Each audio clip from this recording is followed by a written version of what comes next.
All right, so thanks for coming back, and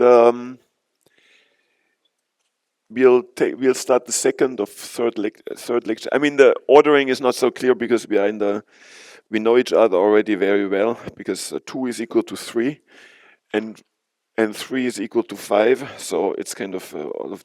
And I'm not in the best shape right now, like several of you. So I hope I can carry through without too much problems. So just wanted to make a few comments. There will be this afternoon. There will be an exercise session. We'll make it pleasant, like everything else. We'll mix general discussions, maybe with a little bit of programming. And I've been asked so because this is the second revolution, as I told you, so there's none of this material that I'm discussing with you, or almost none of the material is in my book, because it took place, what I'm discussing took place later. But so there will be lecture notes eventually of these lectures, combined with lectures I gave last year at the Begro Summer School in France. And there's a lot of material on my website. So there are many of the programs that I'm discussing are on my website. So now we have been discussing for the last two sessions. We've been discussing essentially. Yes. Excuse me. Well, it's just my name. You just type my name. So my name is Werner Krauth, and then you just put it there. It's I don't remember. It's just my. Well, you just type my name and you follow right slug on it. So it's a very popular website for some reasons I don't know, but you'll find it on Google. Anyway, so that you'll find it. So now we have been concerned with the correctness of our algorithms. For example, yesterday we had, I hope some of you programmed this algorithm with the help of Gabriele or others. So all of this material is of course already available.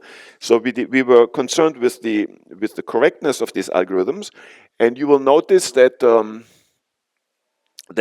what everything I do is excuse me to say that, but everything I do is exact. I get into a lot of trouble in my department when I say that we are concerned with exact Markov-chain methods. So we don't consider methods that have built in a systematic error. So in some limit, t going to infinity, or we will have an exact method. But now it would be, as the question was already posed, it would be interesting to find out what is the deviation, what is the error that we are making in our calculation. The error because we have only run our Markov chain for finite time. So how to quantify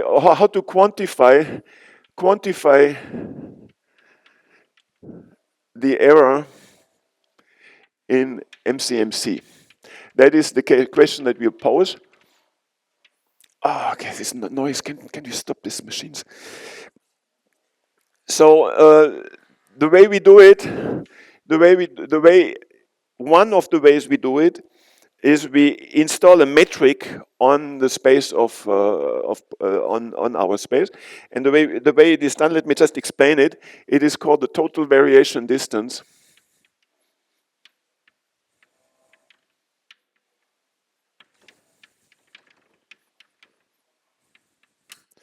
Or TVD. It will become very practical very quickly. So we have two probability distribution, mu and nu, and we say that the difference between mu and mu in total variation is, there are two formulas: the maximum of A in omega,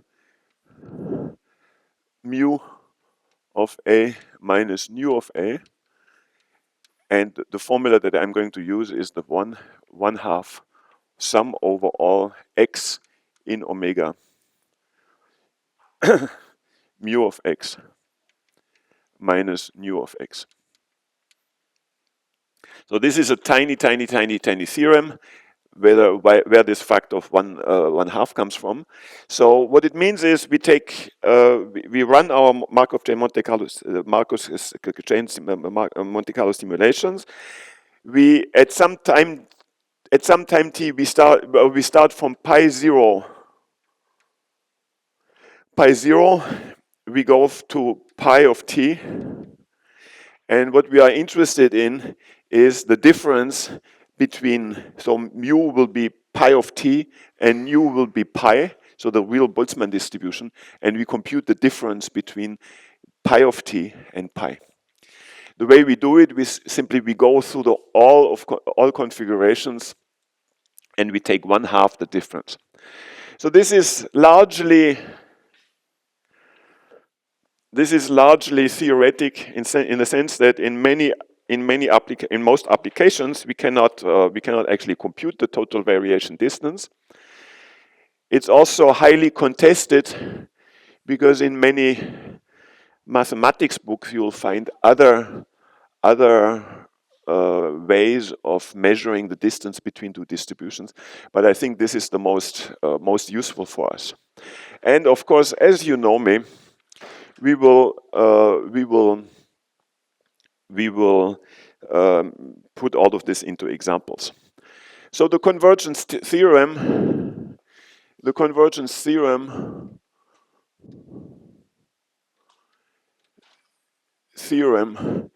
means that the total variation says that the total variation of t minus p total variation goes to 0 for t to infinity. In fact, it goes it goes exponentially to 0 in the limit of t going to infinity. So now let us make this into something practical, and let us do it the following way. Let us do it the way that it was actually introduced in 1986. This idea was introduced in 1986 in a famous paper, Aldous and Diaconis, in the example of card shuffling.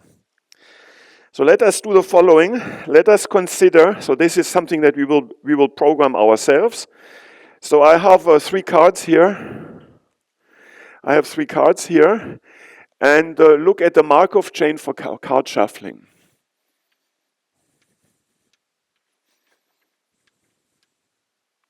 So this is card shuffling following Aldous and Diaconis, 1986. We will make the connection to simulations in physics, in general simulations. So this is not some kind of mathematics things. It's kind of something very, very useful. So one way of shuffling this card is I start with the initial configuration 1, 2, and 3. Okay. So now I want to. So what this means is I have n. What it means is I have a sample space omega. Let's say omega for 3 of the shuffle. And what do I have? I have 6 configurations. Configuration 1, which is 1, 2, 3.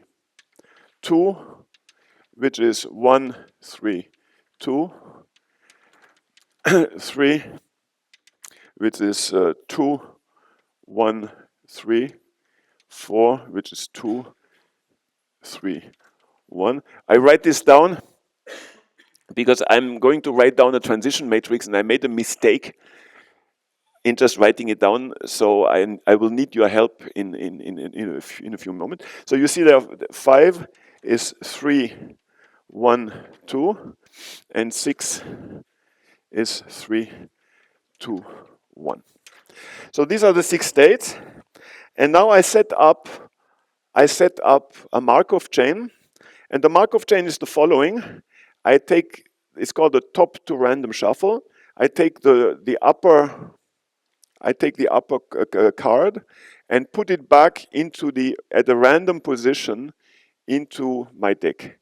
So I either put it back to where it was, I put it back after the first one, so in front of the second one, or after the third one.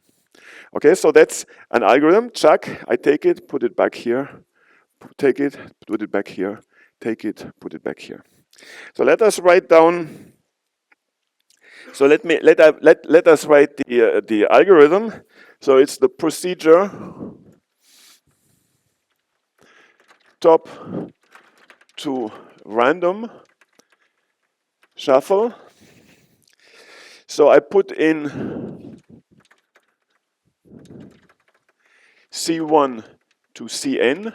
I'm just showing, as usual, I just show one step of my simulation. Okay, you've gotten used to it, right? You would be disappointed if I showed the whole algorithm, right? Because you know I just show one step. So at some point, so let's say the following, I start with 1, 2, 3 to n. In our case, 1, 2, 3. But at some point I have this. Then I take I, which is, well, a random n run of 1 to n.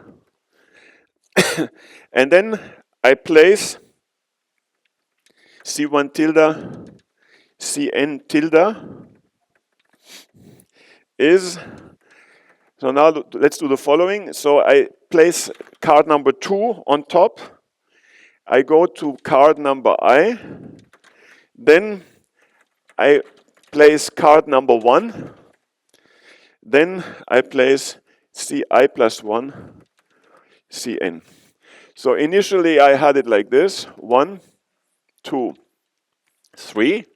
And now I take this with equal probability, put it back here, put it back here, put it here, or put it here. That is written in this algorithm. If I only finish it, and here output C1 tilde to Cn tilde. So if I choose 1, I put it back. I put the so this is choice 1, this is choice 2, this is choice 3, and F1. Then I have just the same. So now let us write down. I may need your help here. Okay. So I may need your. I not even may need your help, but I actually need your help. Because the transition matrix P is 1/3. So it's a 6 by 6 transition matrix. Let's write it down completely. So it has diagonal terms.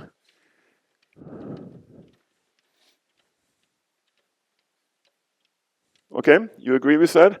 Because for each configuration I can put it back. So now from 1, can I get some help from you? Because I made a mistake here.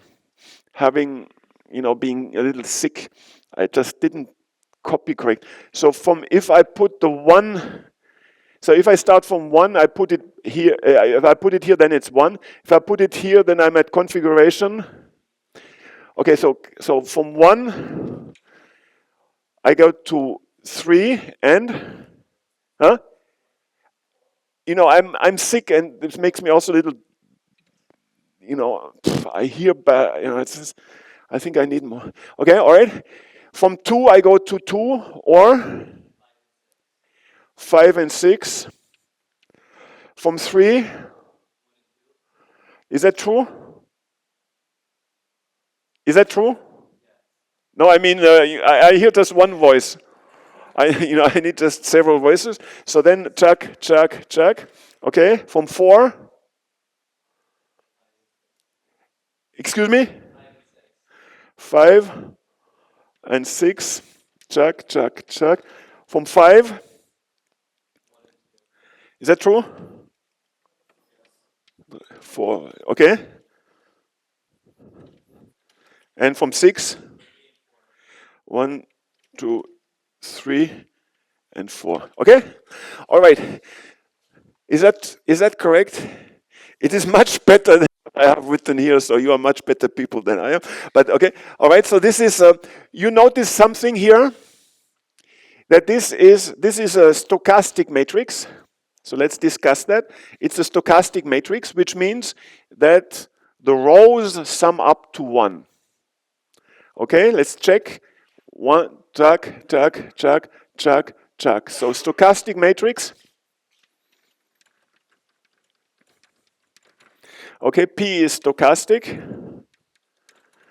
So that's, and then you notice something else, that it's also, in fact, it's a doubly stochastic matrix.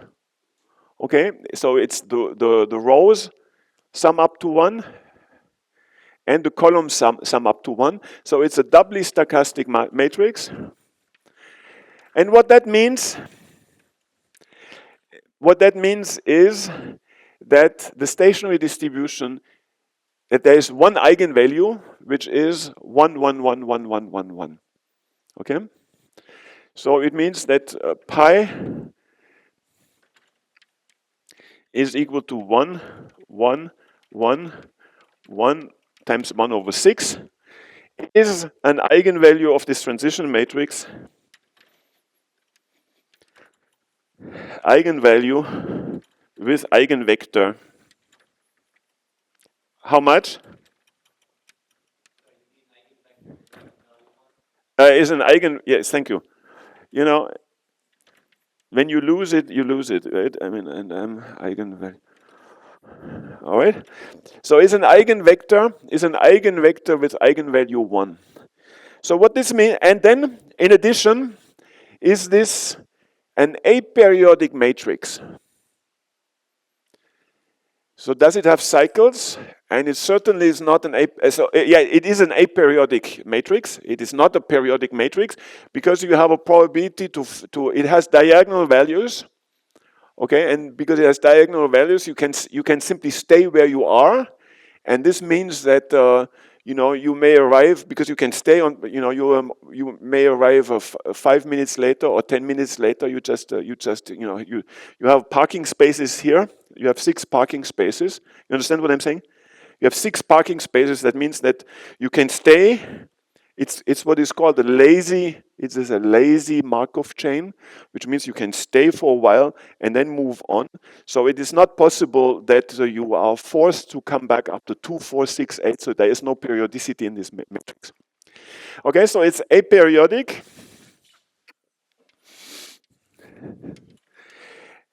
It's irreducible, which means that you can go from any configuration to any other configuration. I'll let you check that. And is it a symmetric matrix? No. So what it means, it's not a symmetric matrix. And in this case, for doubly stochastic matrices, is it correct what I'm saying? If it's not symmetric, then it's not a reversible matrix. It does not satisfy the detailed balance condition. So I found out yesterday that there are some, that we are not among us as physicists, mathematicians here. So I am under very close control about what I'm saying. All right, so this is a transition matrix which satisfies all the properties. So this algorithm, the algorithm that I showed you, is going to converge, for t going to infinity, is going to converge towards the uniform distribution. So I just have to shuffle an infinite number of times, and then my deck is going to be perfectly shuffled. Well, that's not so completely interesting.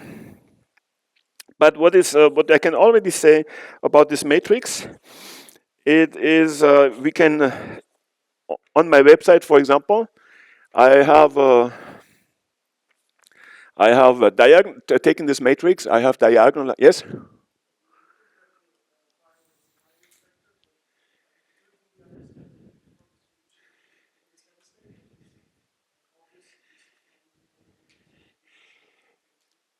Because this transition matrix is aperiodic and irreducible, it only has a single eigenvector.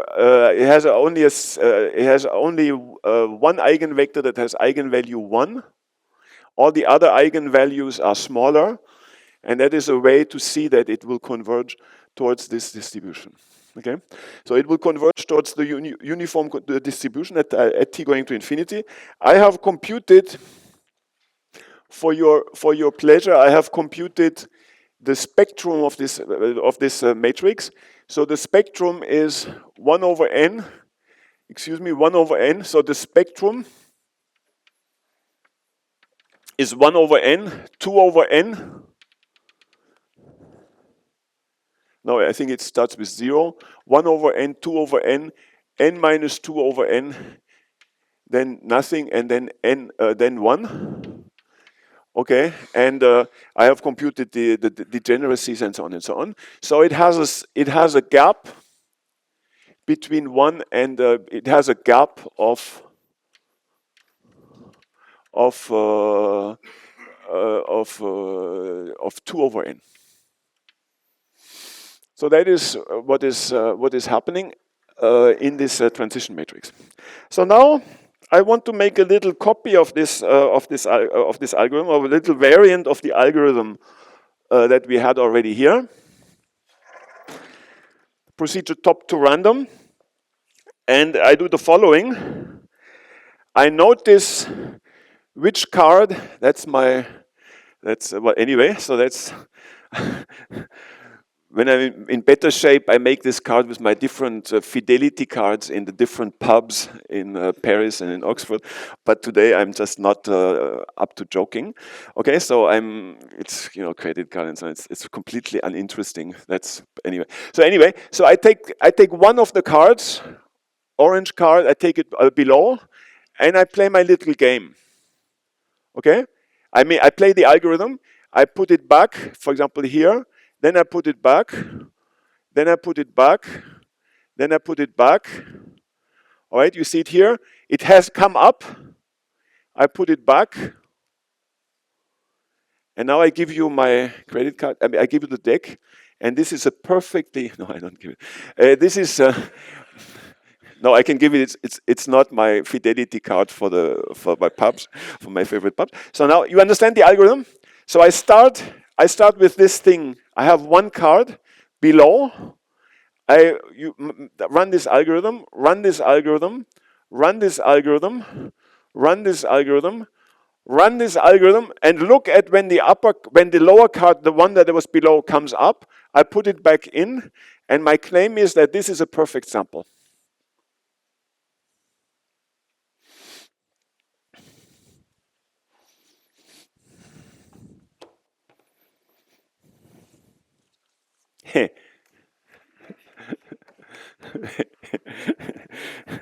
All right.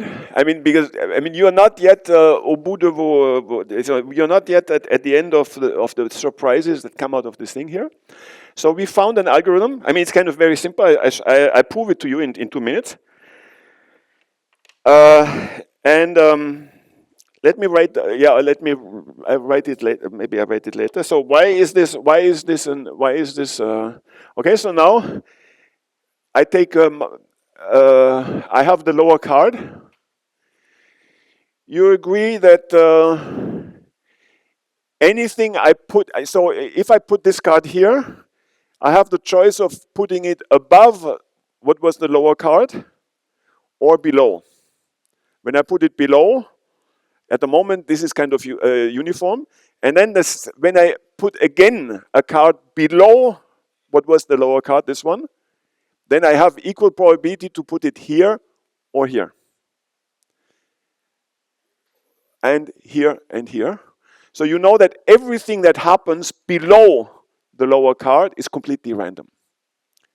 In fact, this is some kind of what I'm doing here is some kind of mystification of the most famous algorithm, of the most used algorithm for generating random permutations. So I'm just putting this in the framework of a card game. You understand? You understand? You want me to do it again? Because you look at me. So then at anybody. It would just be.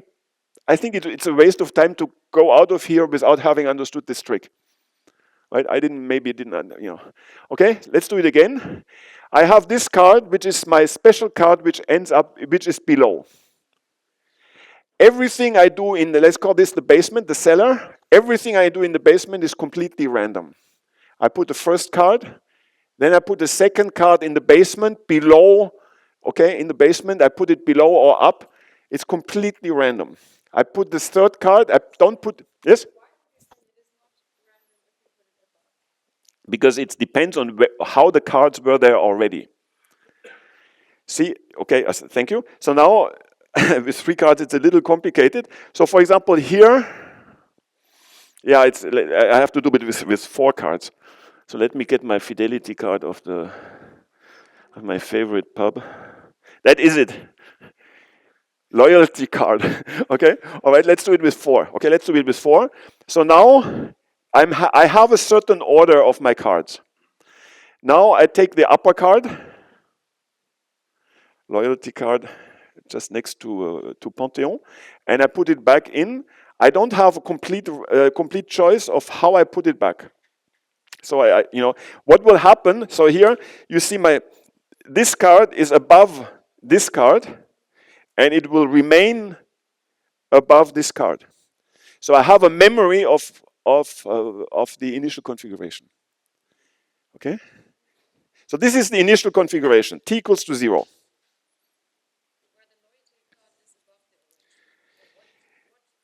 Yes. Okay. All right. Okay. So this is the special card, and the loyalty card of the Bombardier pub is above my credit card. Yes. No, it's not a special card. So now I'm making a move, and whatever happens, the loyalty card will be above the credit card. Okay. But now if I do it below, then I'm starting from initial configuration. I'm starting from initial configuration like this. I have a special card which is below here. So this is 1, 2, 3, 4, 5, and special card, 6 and special card.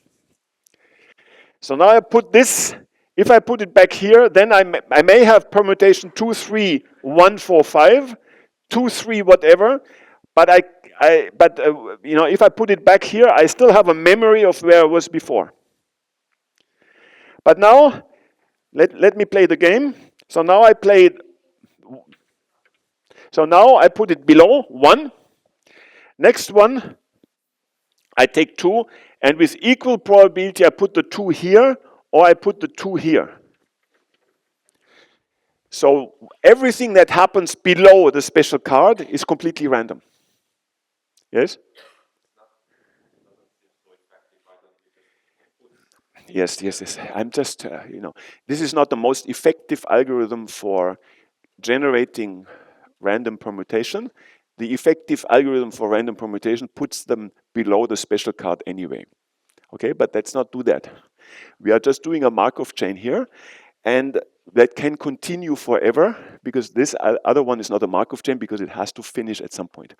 So here we have a Markov chain that goes for infinity, and everything that is below the special card is random. Everything that is above is not random.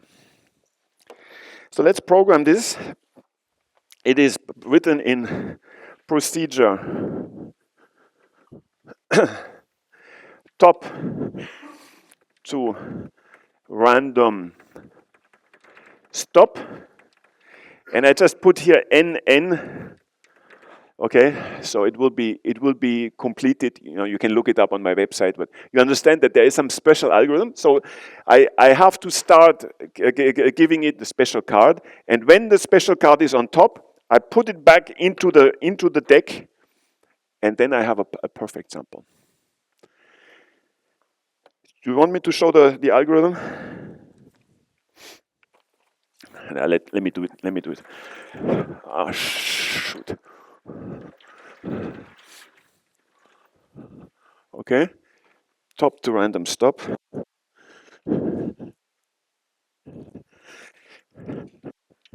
I feel much. I mean, I was really sick. At 10:30, I was not in good shape. Now it's 11:45. I'm prepared. Okay, so maybe let's not do this. Put the algorithm. Let us compute what is the expected time for this algorithm to stop.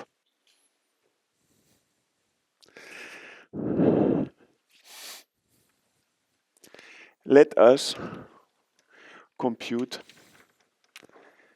the time for top to random stop to actually stop.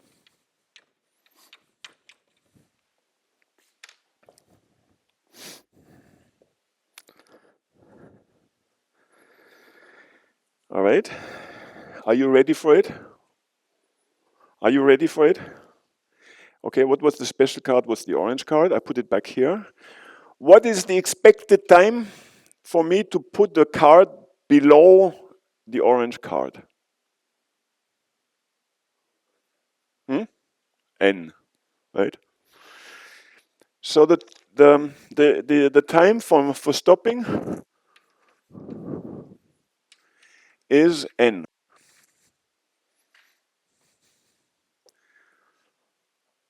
What is the time to put the second card below the special card?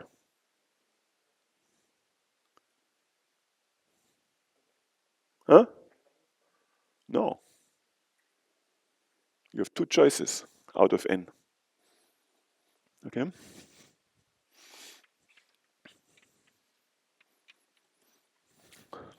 What is the card? What is the...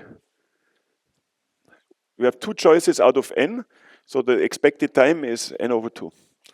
What is the time to put it under the third? It's N over 3.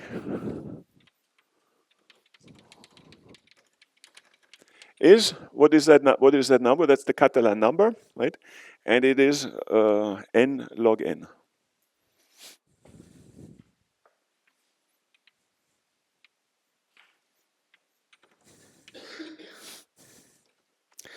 So what we have, what this illustrious predecessor of us found out a long time ago is that there's a time which is N log N. After N log N, you have a perfect sample. Okay, you agree with that? But this, the gap of the transition matrix of P is 2 over N. So what they noticed is that so you take a time N log N to get into the special card, but the gap of the transition matrix is N over 2. Is 2 over N. So if you take the inverse gap,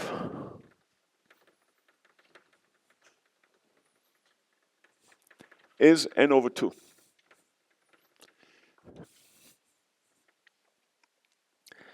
So what they said is, or what we have been saying ever since then, is that there must be, there is an N log N coming out somewhere, and it must be there.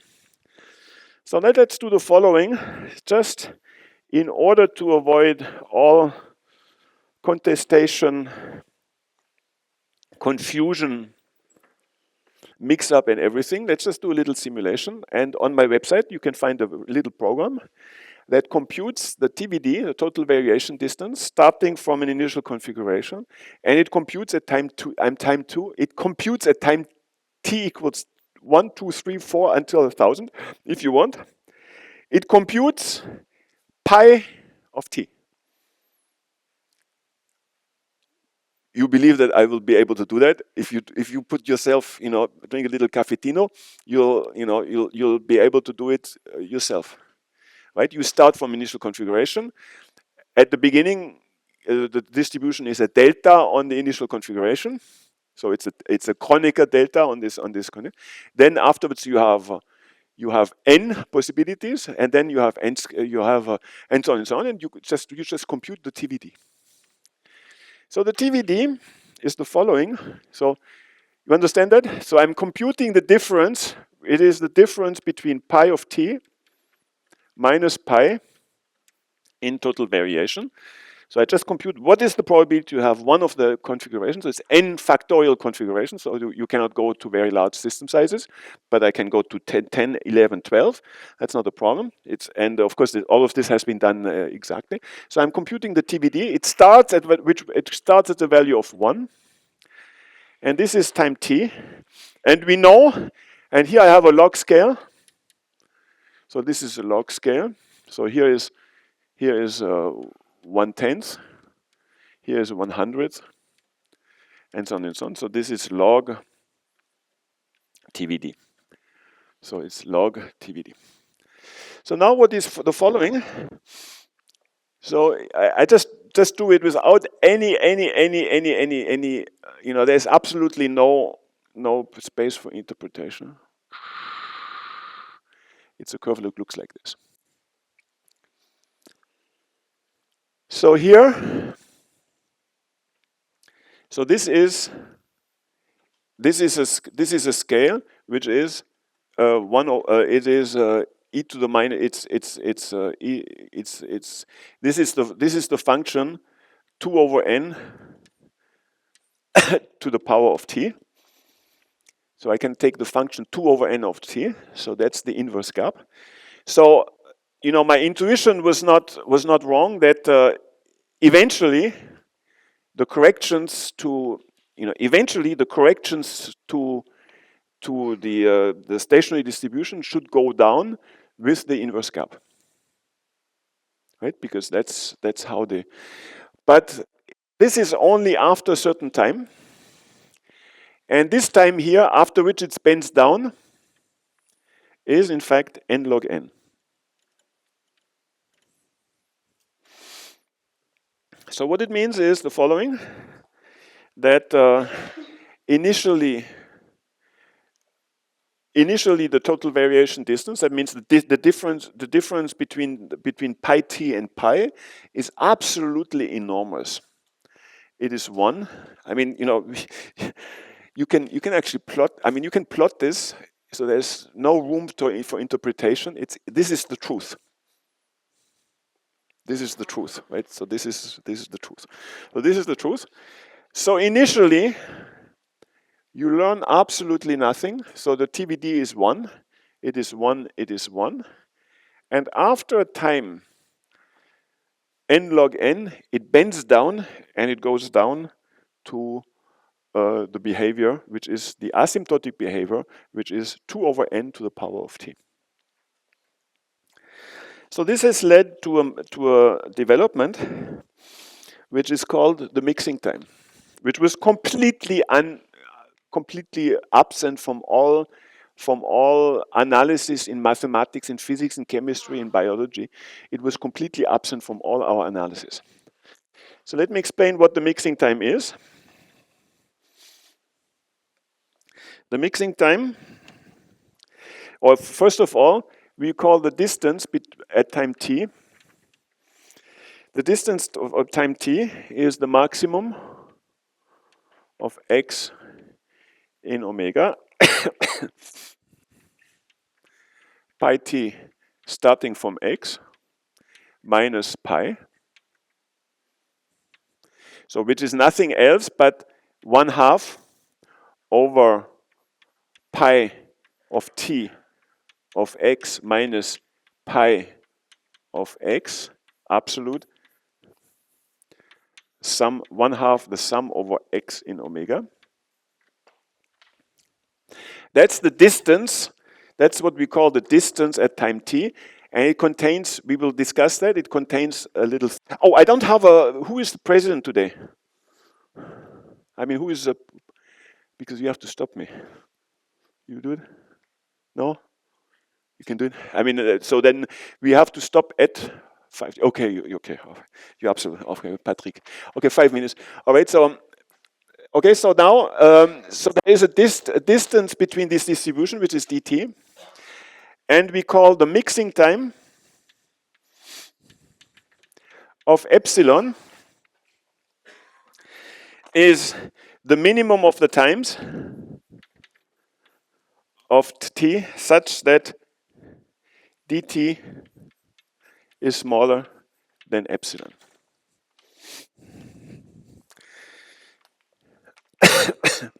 So now there is a theorem, a little theorem. I don't want to go to it. The theorem is the following: that d of little l times t mix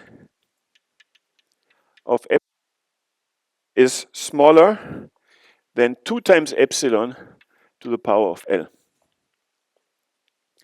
So epsilon is undefined at the moment, but epsilon has to be taken smaller than 1/2. And it's typical, so I always prefer epsilon to be 1/2 times e, so that I can have exponential factors, but in usually, so common values is epsilon is equal to 1/4, or epsilon is equal to 1/2e. So now what they tell you is that if at some time the distance, this distance, is smaller than epsilon, then at the double of the time, it is smaller than 2 times epsilon over L. So you understand that this thing here, this inequality, famous inequality, starts to bite once epsilon is smaller than 1/2. You understand that? And when it's 1/4, then it's 1/2 to the L. So what it means is, practically speaking, you can stay for a long time up here. You go down a little bit, but you have absolutely no guarantee of how fast you will go down. At some point, this is T mix, where the distance is 1/4. And then you go from 1/4 to 1/2, and you make a line through. And once you have, you understand? So this is 1/4, but then I have to take a 2 epsilon, so then I have to go to 1/2. And I know that from that time on, I'm going to be, the TVD is going to be below that curve.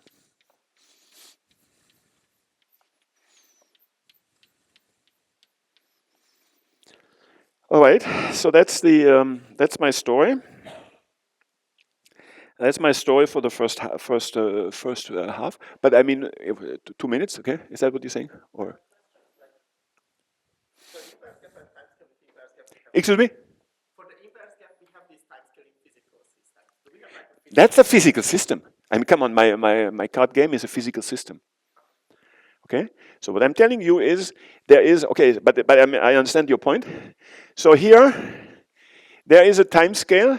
So the T mixing, it is called a non-asymptotic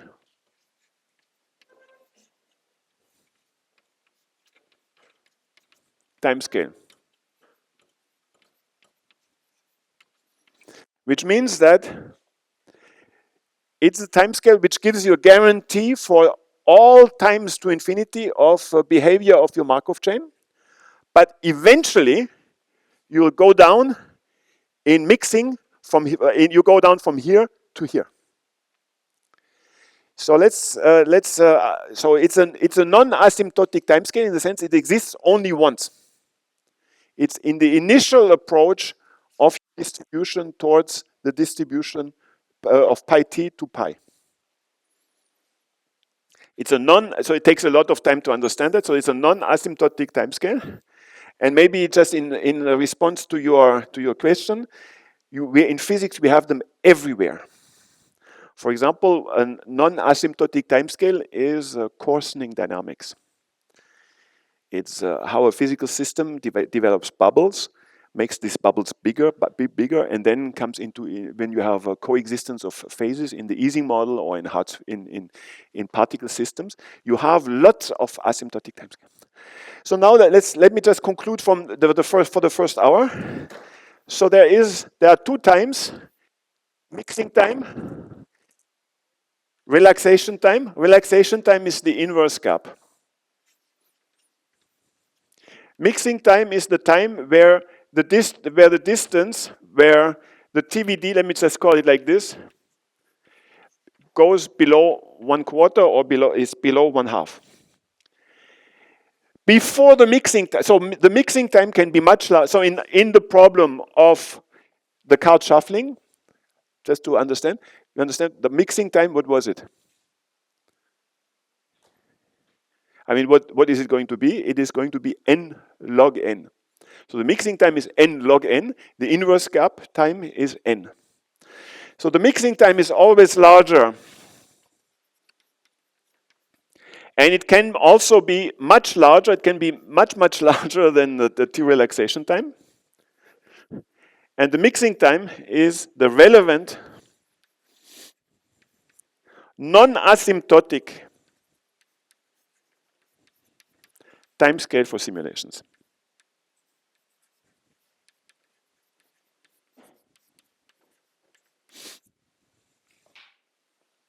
Yes?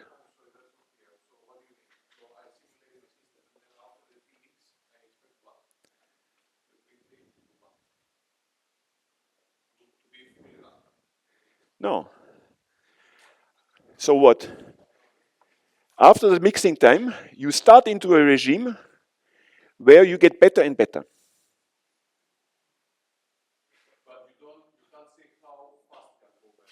You go back with e to the minus exponential of minus t over t mixing. That's the guarantee that you have here. So this is morally, this is e, let's say if I had used the 2L, so this is e to the, this curve here, excuse me, so this is the curve e to the minus t over t mix. This is a performance guarantee. You have exponential convergence in t over t mix, that's your guarantee but before t mix you have nothing. We'll do this again afterwards. I mean, it's such a... So what I'm saying is, before T-mix, you have learned absolutely nothing about your distribution. No, the T-mix is a property of my Markov chain.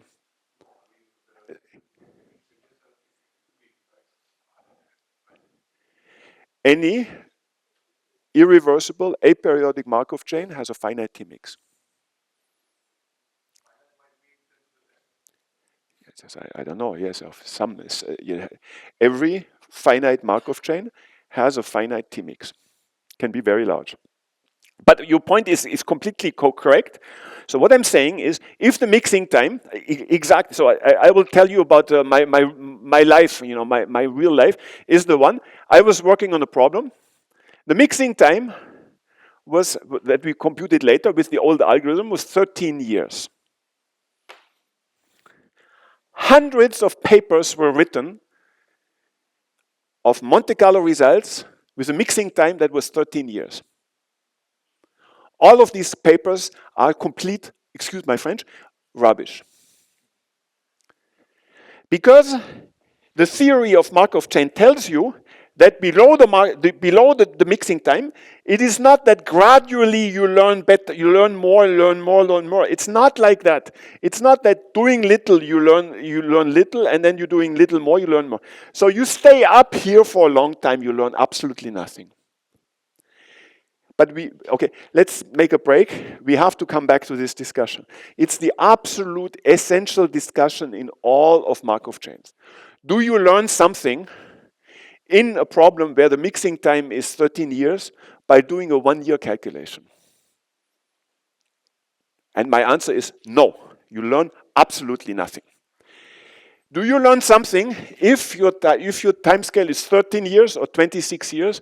My answer is it's yes, because a TVD of 1/4 means that you are practically on the stationary distribution. But then there is a second time scale. So this is e to the minus t over t mix. And this is e to the minus t over t rel, relaxation time. This can be much shorter. It's not just a logarithm. It can be you can have anything. Tomorrow, if we have time, I'll show you there's n square and n to the, so you can gain powers of n. It is absolutely not a small effect. But what I'm telling you is, for t less than t mix, MCMC is useless. You learn nothing. That's what I'm saying. Yes, of course. That's what we did. Our algorithm, that's exactly, of course. Then we said, there's no point in doing like the others. So we developed other algorithms for this problem. I'm talking about the 13 years, and it was just 3 days. And then, of course, you get results that nobody else obtains. Okay? So then, after the break, excuse me. But after the break, we'll discuss of can we actually compute T-mix? I mean, there are lots of subjects that we want to discuss. Okay, we do this after the break. 10 minutes. 13. I feel so less sick than I felt an hour ago.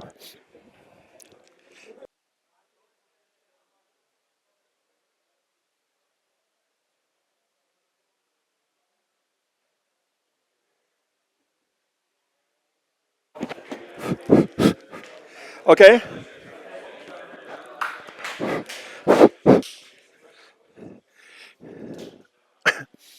All right.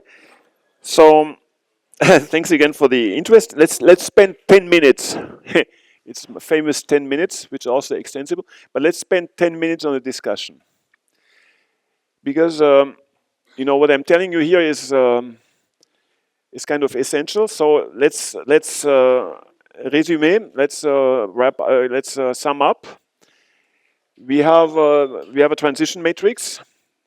I'm discussing the theoretical framework of a finite Markov-chain. That means a Markov-chain with a finite number of sites, in order to avoid some mathematical difficulties and also contestation by of this whole framework. But anyway, so that is it. So this transition matrix is characterized by a time scale, which is the relaxation time, which is the inverse gap.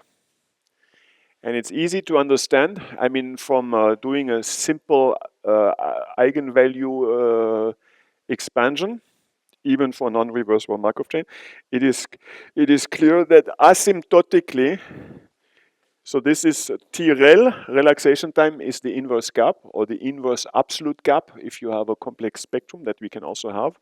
And asymptotically, you converge with e to the minus t over TREL. But that's not what happens at short times. At short times, what is happening that you are you are in the unknown for a long time. That's what we have seen in the example of the card shuffling. You can be in the unknown, and then it is only once the TBD, the total variation distance, is less than 1/2 or less than 1/4 or less than 1 over 2e, that you actually know a lot about your distribution. So that's the general framework. It's completely neglected in many applications, because what people don't really like is the definition of the TBD as of the distance. I didn't get any fightings here. It's the max of x over omega. So that means choose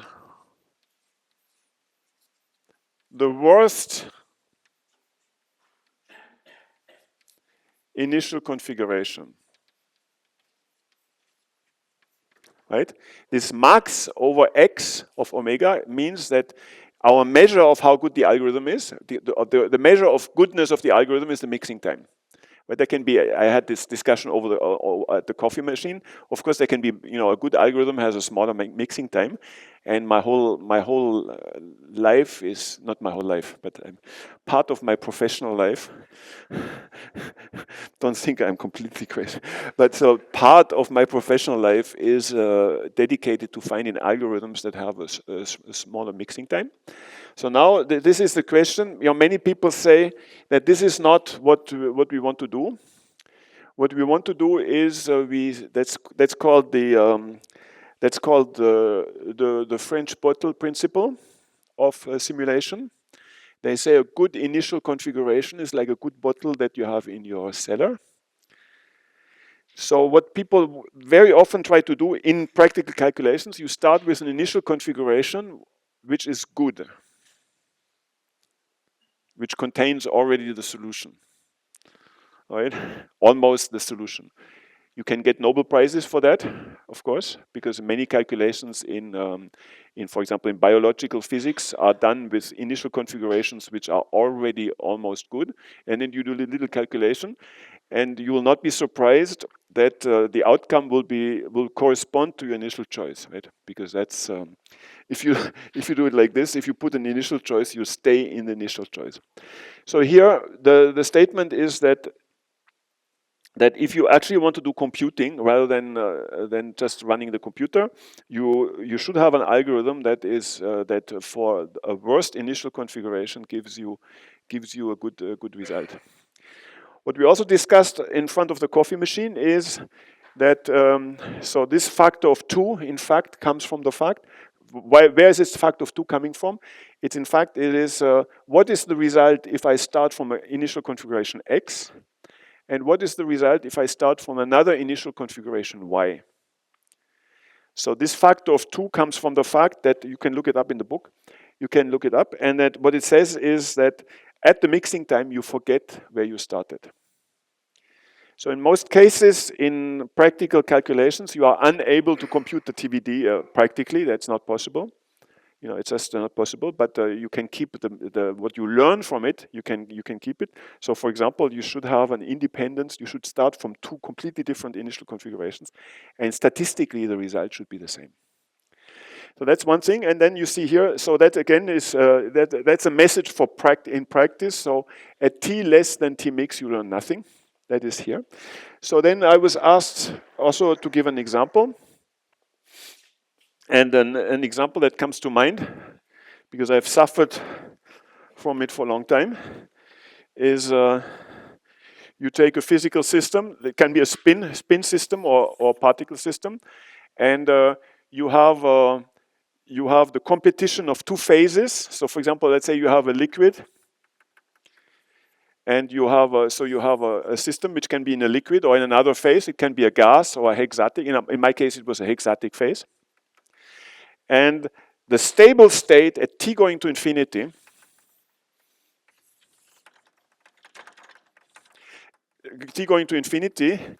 is a bubble of phase A in phase B. Those who have done statistical mechanics, they know that this is very. It's just it can be water and oil. It can be so. This is phase A and phase B. The way you do it is you start in some phase. In my case, it was we started from phase C because nobody knew what phase B. So you can start in this phase B. So for example, you start in phase B everywhere, but it's a supersaturated initial configuration. What you will have is at time t, you will start to create little bubbles of phase A. As time goes on, this bubble will coalesce, will make bigger bubbles, and only in the limit of t going to infinity will have one bubble, one phase A and one phase B. That process is called coarsening.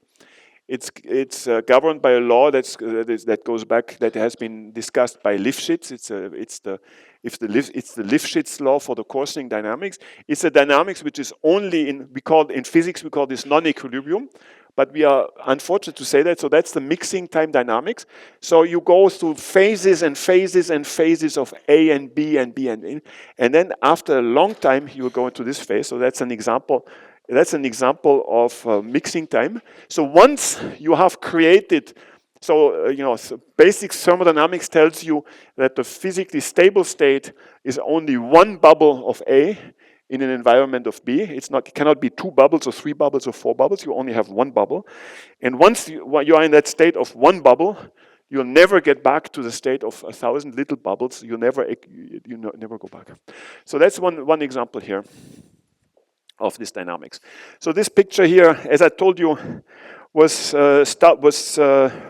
let's say the existence of the second time scale, the mixing time scale, was discovered very recently in mathematical time scales. So it's in the late 1980s, late 1990s. And it has gotten a lot of traction because people understand that this is actually the thing. So now you could ask the question, why is it that we have this second time scale? And in fact, it comes from, in some sense, if we understand what the spectrum of the transition matrix is, it comes from the degeneracy of the second eigenvalue of the gap. So it can have an enormous degeneracy. And it will take a long. So it's just for the specialists here. It's you have an enormous. The time scale is to get the degeneracy of the second eigenvalue down to unit value, and that's what explains the mixing time. All right. With this, I wanted to stop this discussion. So there's lots more that can be said, but it's my firm conviction, even in. It's my firm conviction in applications, in theory as in applications, that we learn nothing. We learn nothing if we are below the mixing time scale. So this is, of course, a point of view very painful for many people. For example, let's say in the spin glass, there's lots of simulations being done in spin glasses. My humble opinion is that as long as you are below the mixing time, you might as well draw pictures. You learn nothing about the really thermodynamic state. And I've been suffering, so you can look it up on my website. So we have been, so for example, on the model of two-dimensional melting in two-dimensional systems, there had been complete lack of understanding for 60 years. Until we came up with new algorithms, we're able to hit this boundary here, and to obtain completely new understanding of what the phase transition in two-dimensional particle systems were. And everybody who did calculations before had just done guesses, and these guesses turned out to be wrong. But then, once you are below here, so what I'm doing here, so once you are in this regime here, once the TVD is low, you are not doing Monte Carlo simulations. You actually do physics. You learn something about the system. It's not just simulation. It's not numerical evidence for this or that. It's actual computing. And the computing will give you the result of the physics. So living with a little epsilon difference makes no problem. All right, so this being said, you understand that this is kind of, I can get very passionate about this subject, but let's move on to something else. Yes?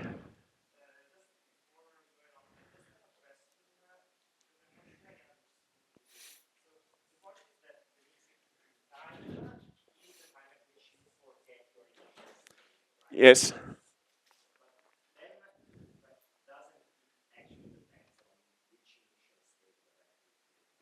It is the time at which you forget your initial state, starting from the worst possible initial state. Now the question is, couldn't we choose a better initial state? If you can do that, then please don't write the Monte Carlo code.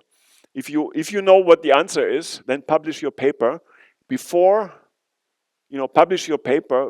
doing the simulation. Okay. So that's again, but that's exactly so. It's the time at which we forget the initial configuration. So, for example, in this very complicated calculation, we started from completely different initial configurations. We computed that the previous algorithms would converge after 13 years. So we did not compute the TBD, but we computed when does the specific heat of these two completely strange initial configurations converge, and that's what was the result. Okay, all right. So I think we have the occasion to discuss more this afternoon, and we have discussed. So I'm around. We'll all be around for some more time, so we can do this. So now, after this mixing time, I want to open a new chapter, which is coupling, which is the phenomenon of coupling. That's also a little bit mind-boggling. So here I do coupling. Coupling time and perfect sampling.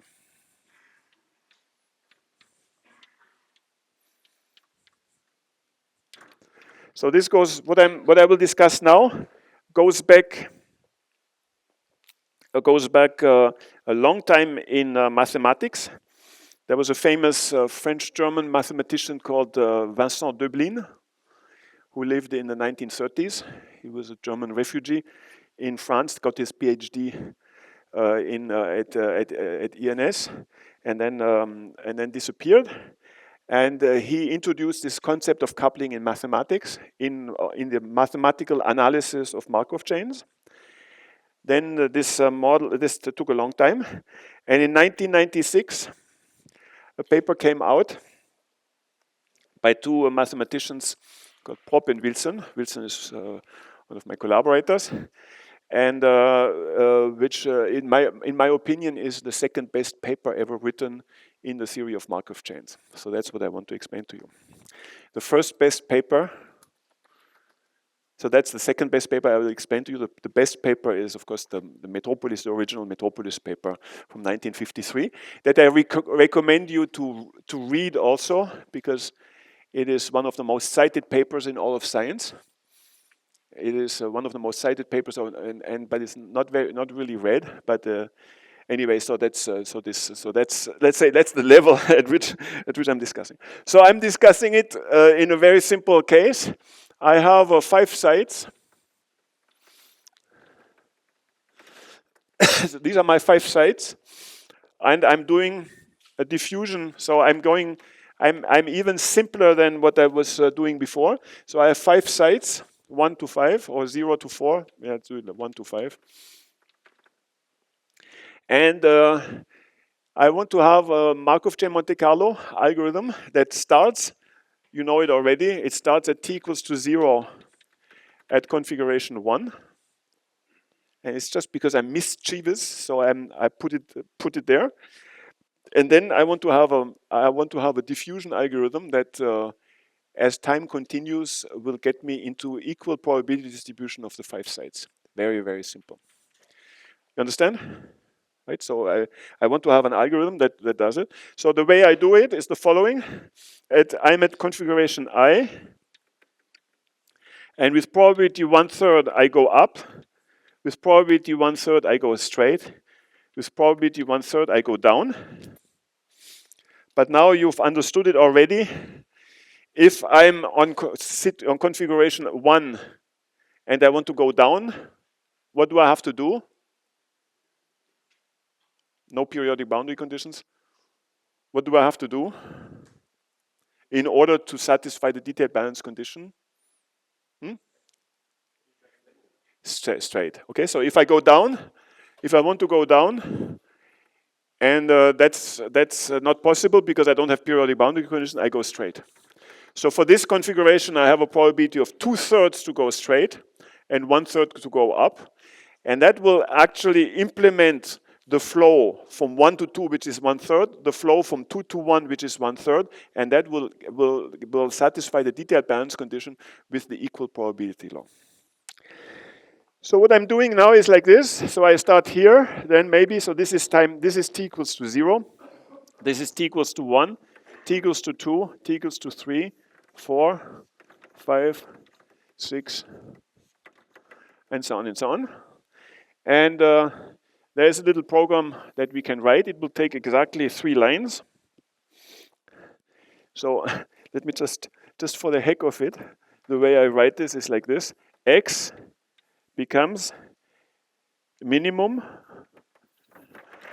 X becomes the minimum of of the maximum of X plus choice between -1, 0, and 1, between 0 and n minus 1.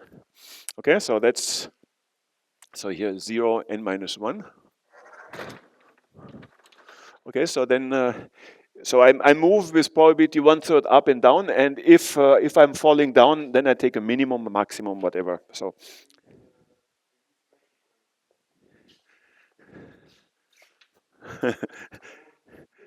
no, there was 3, 1, 2, minimum of maximum. All right, okay. All right, okay, so thank you.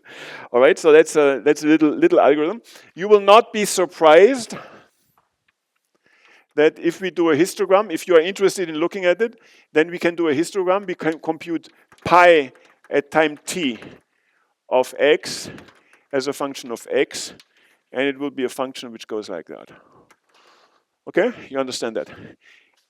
As t goes to infinity, it will become a flat distribution.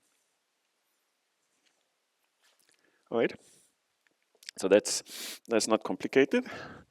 So now, Vincent Deublin had another idea. He says, instead of looking at this problem, so this is 1930s, instead of looking at this problem as an algorithm applied to a state, so that's what you're doing here, right? We have a state at time t. We look into our toolbox. In our toolbox, we have an algorithm. It tells us go down, go up, go straight. We go here. It tells us go down, go up, go straight. We can set up what is called a random map. And let me write this random map. So we can set up a random map. So I present this to you in this very simple framework here, so that I don't have to go into lots of mathematics to explain it to you. So what I'm doing, I'm writing this thing here. I'm writing this. So this is space x. This is time t. Okay, so it would go much faster if I did that in PDF on the screen, but I mean it's just as much fun here. So now what I do is I choose absolutely for all positions x and times. I choose an arrow. Okay, so I'm saying that if at time t I'm at this position, then go up. If at that time I'm at this position, then go straight. If I'm at that position, go down. And now I have to do the following. If at this position I'm going here,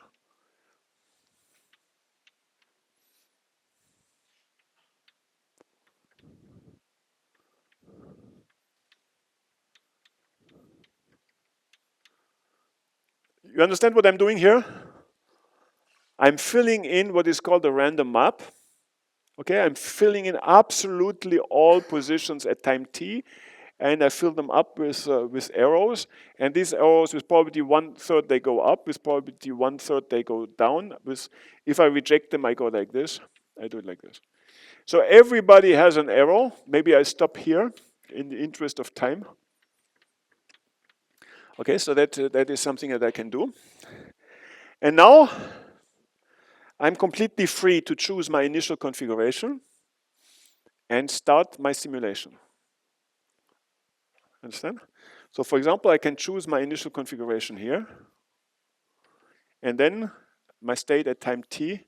One is here, time 2 is here, time 3 is here. And of course, I chose it so that it comes. So there's absolutely, if I start at time t equals to 0, there's absolutely no difference between the two pictures. But now something interesting is happening. For example, I could start at position 3. Sometimes it's, sometimes it's 3, sometimes, sometimes I start at 0, sometimes I start at 1, just life is not perfect, right? So maybe it is 2. Or I start here at 2, and they come together. Okay? Now something fantastic is happening. They'll stay together forever. So this 3.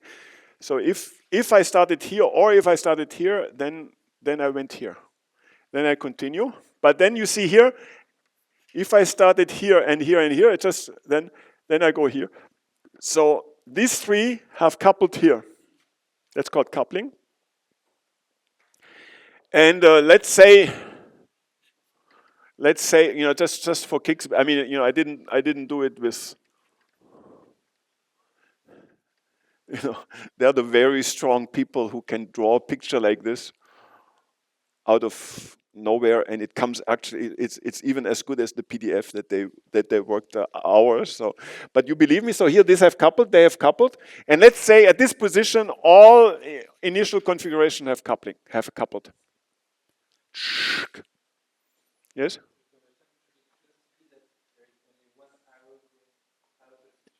Yes, of course. Yeah, you know. Well, let's go to the Uffizi's, and then we see perfection. But maybe here is not perfect. Okay, all right. So you go out. There's one arrow going out, but there are more than one arrow coming in. Can be coming in, and here you have coupled. And you understand that this brings me to our discussion that we had just before. That at this point, we certainly have forgotten where we started, right? So there's a coupling time, T coupling. Okay, this coupling time is a random variable. It depends on how I choose my arrows. So there's a coupling time, and you will not be surprised to find out that in theory we can prove, it has been proven for 80 years, for 90 years now, that the coupling time must be larger than the mixing time. The mixing time has a parameter epsilon, and this can be worked into it, but for our purposes, we can say that the coupling time is the mixing time. Okay, so because that's manifestly at the coupling time that we have forgotten where we came from. So now, what I would propose you to do, you just look onto my website and you do it. It's just kind of, and now, the next question we can pose is the position of where we couple. Is that a uniform sample between 1 and 5? Because we've forgotten the initial configuration, so maybe we are beyond the mixing time, and maybe we have maybe this position is a random just with equal probability 1, 2, 3, 4, or 5 in our little example. So what I'm doing here is I'm computing where is X. So let's call this X mix. So we will hit X mix after time, which is larger than the mixing time. Which is the coupling time, which has a distribution, and it is with probability P less than 1 minus epsilon, it is larger than the mixing time of epsilon. So now we can, I'm just afraid of losing you. You understand what I'm doing here? No? Okay, let me do it again. You understand that at this time, 2 and 3 have coupled. You understand that from that time on, the 2 and 3 will always stay the same. Because, as I told, after correction, there's only one arrow coming out of every, okay? So here 2 and 3 have coupled. Here 2, 3, and 5 have coupled. So 2, 3, and 5 will always stay together after that time. And now I just have to wait until 4 and 1 join the party. And there will be some time where with this random algorithm, with this random map, starting from 1, 2, 3, 4, 5, I have come to this point. Okay? You understand that at that moment, I have forgotten where I started. Because from any initial configurations, I arrived at the same position.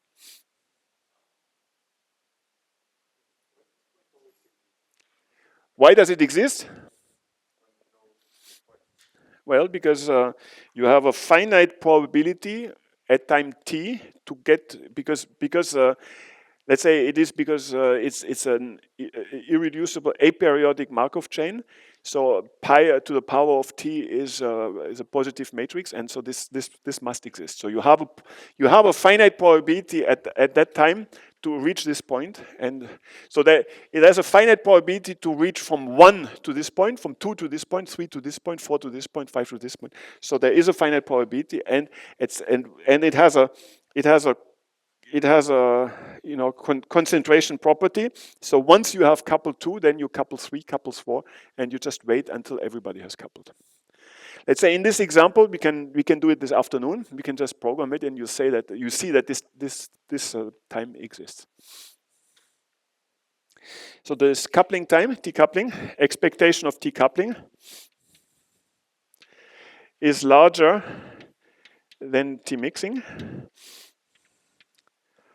So with some epsilon correction. And in many cases, it's just a little bit larger at the mixing time.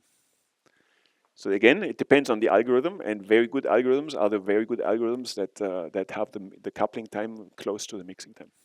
But let's not do all. Let's not mix everything. So this is a time.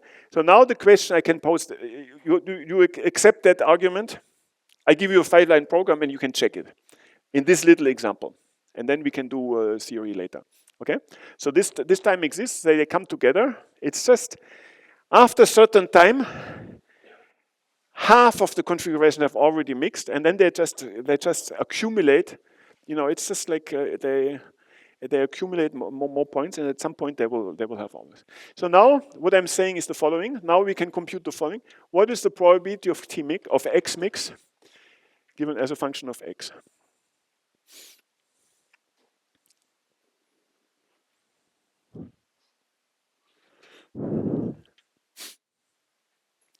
Let me tell you, it's some function like that. It's not a uniform distribution. So they will couple in this little example. They will couple more probably in the center. They come together more probably in the center.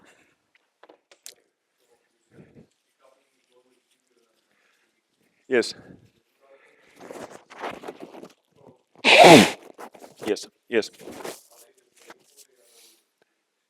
In many cases, you can show that it's only that the mixing time is log n, can be up to log n larger. So it can be a constant factor or logarithm of the system size larger. There's a lot of theory. There's a lot of theory that yes.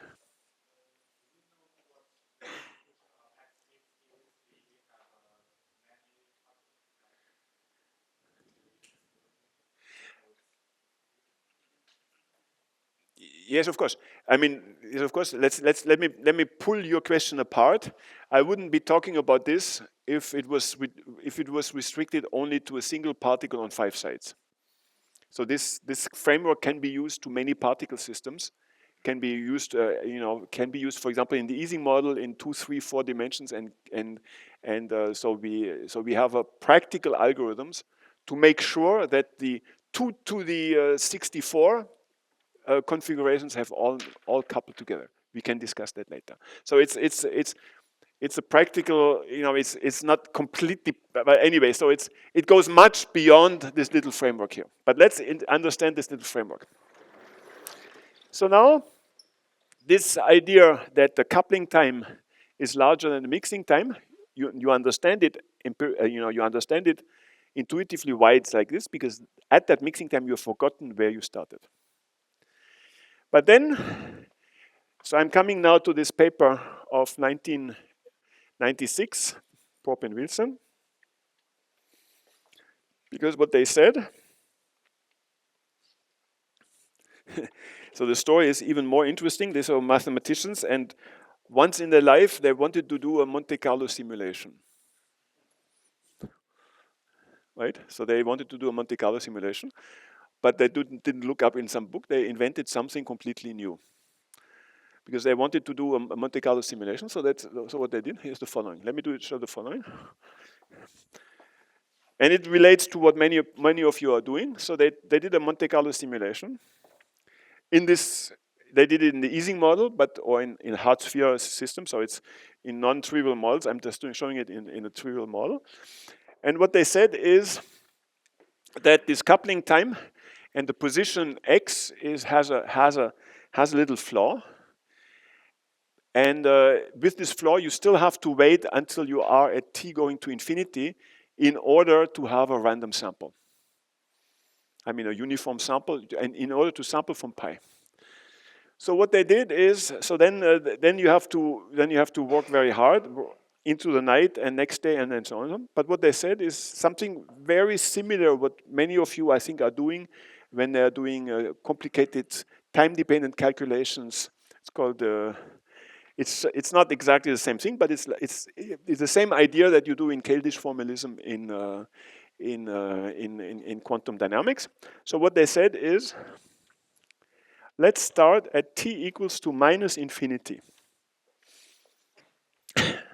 So they started the simulation at t equals to minus infinity, and okay. So now, because Patrick is our session chairman, I'm not going to. You start at x equals to 0 or x equals to 1. You start here. You start at t equals to minus infinity, and now you draw the arrows, just like up here. Now pay attention.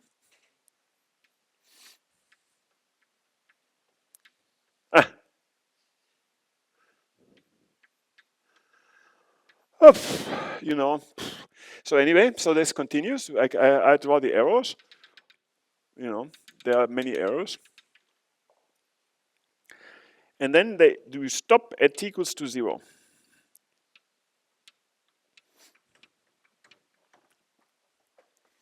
Okay?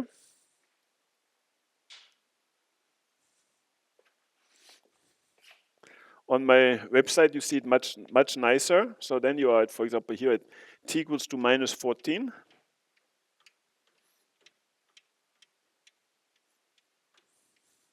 I just want to communicate my own joy that I had when I understood this paper.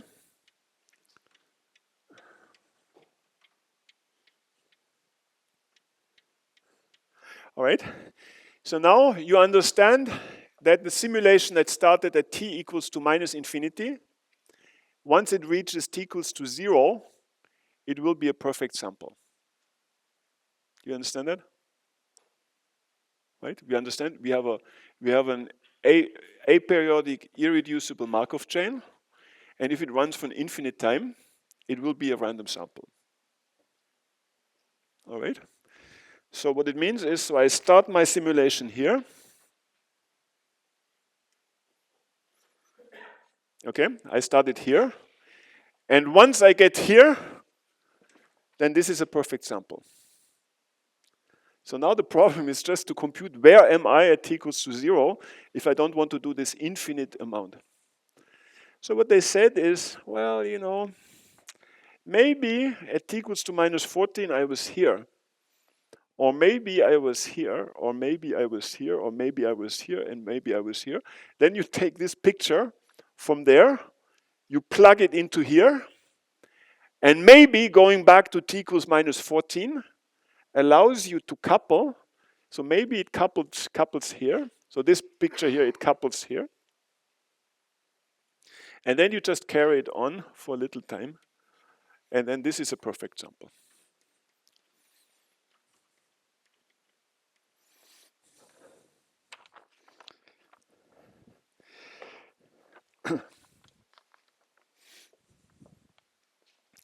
All right.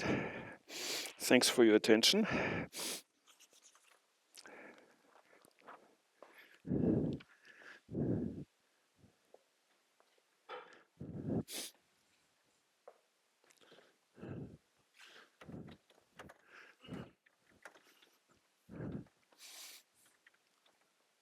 I find you very silent. I find you very silent. This is. What's your opinion on this? Huh?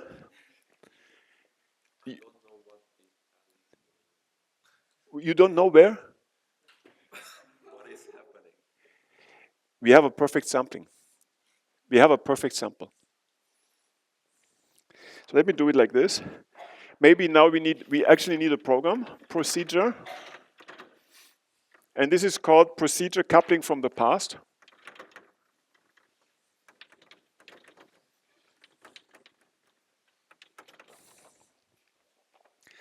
So I start T.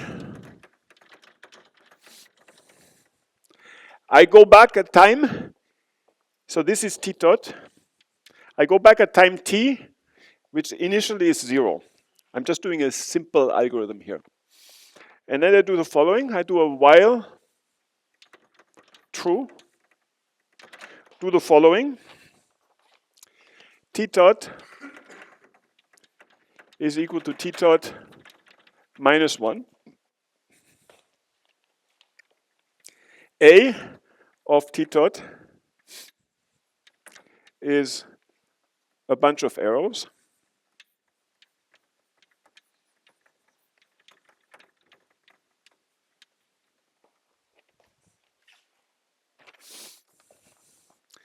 Then you start P is equal to 1 to n, 5, 1 to 5.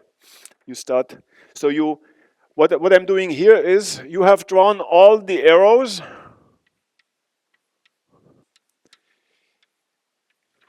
You have drawn all the arrows up to time T dot. Let me do it like this, T dot here.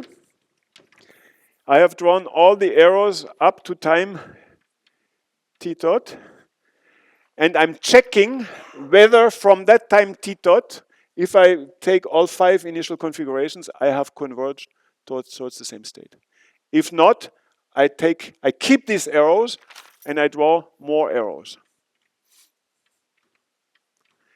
Then I draw more arrows. I draw more arrows. And I draw more arrows. And at each time step, I check whether from these 5 initial configurations I have coupled up to time t equals to 0. Then I may have coupled, and then I keep to t equals to 0, and that's a perfect sample.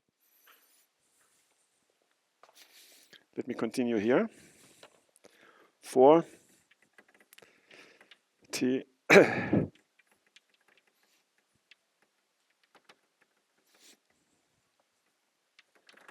so we can discuss that later. We can discuss this algorithm later. It's just it's a 10-line program.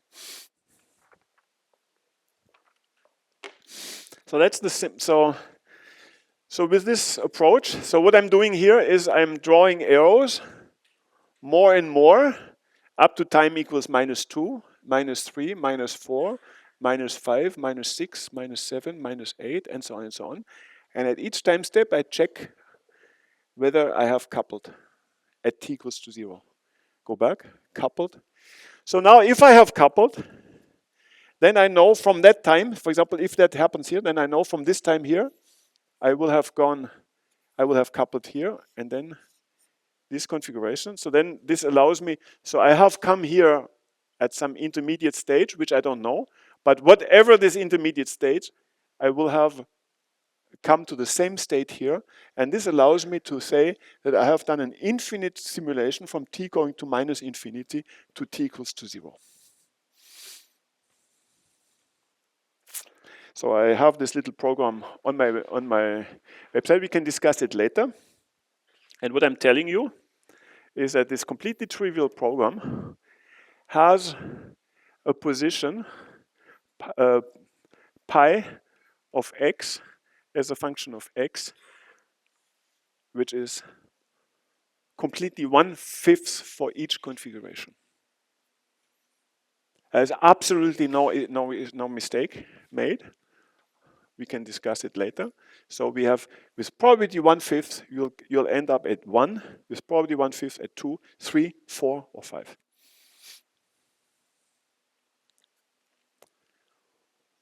So that kind of surprised me. I mean, I see you join me in being surprised that this works, but it actually works. It can be applied to many models. Not everywhere, of course, not everywhere. It is, but I think let's say in our audience where we study, for example, one-dimensional systems in order to say something about two-dimensional systems, it's on the same level that it is some corner where you have powerful methods that you didn't expect that they existed. Yes?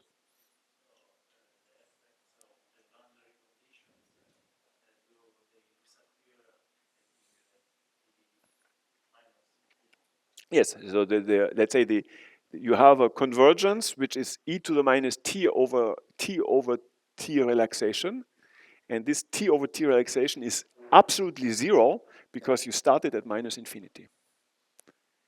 I think it's really beautiful, right? I mean, this thing here is really beautiful. Okay. Other question? Yes. Yeah. I've finished. Yes.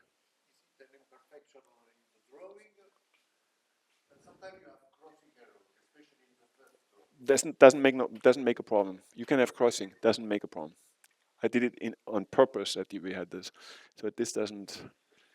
It is just you have a random, instead of saying you have an algorithm where you have a configuration, then you do something to this configuration. You have another picture, which is you have a random map that you can apply, and this random map has in some sense a fixed point. So it's this random map also couples. It has a contraction property.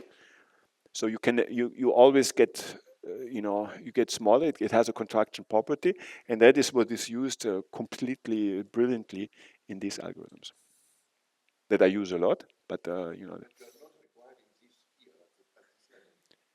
what do you mean? No, of course I use it. I start here. So at some point, you understand. I draw this picture of arrows up to some time.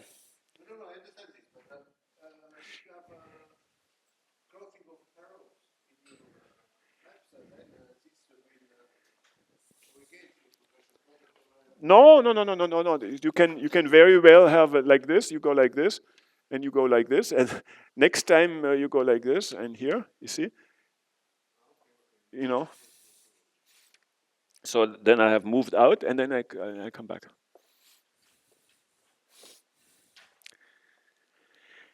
I can I can spend days. I can spend days on it. Okay. Yes.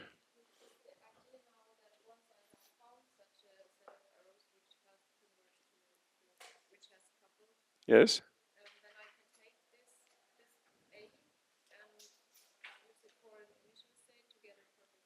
No, I already have a perfect sample.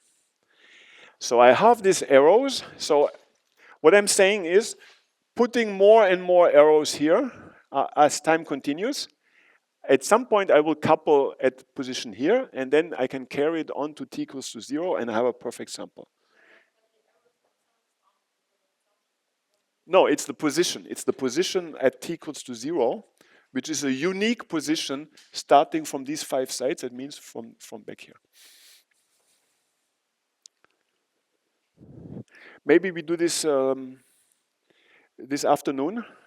Maybe I can use the projector and show you the program. It's just a 5-line program, or 10-line, maybe 10. It's a 10-line program, and it will show you how this actually works. Then you do this over and over, and then you get, so this curve here is obtained by running these algorithms millions of times, which will take us a few minutes later on this afternoon. It will take us a few minutes, and then you'll see how this works. It's completely, it's completely mind-boggling. Mathematics, clever people have taken 70 years, 80 years to come up with this idea. So we are not going to understand it in 2 minutes. It's just not possible. It's just not possible. So we have to have an example where we actually show it. Then we have practical questions of does it actually work? Does it, and so on and so on. And I can reassure you that it can work. All right, so meet you again at 2:30, if the good Lord should be willing. If the good Lord should be willing, and I hope he is willing, and then meet you at 2:30. So thanks for your attention. Thank you.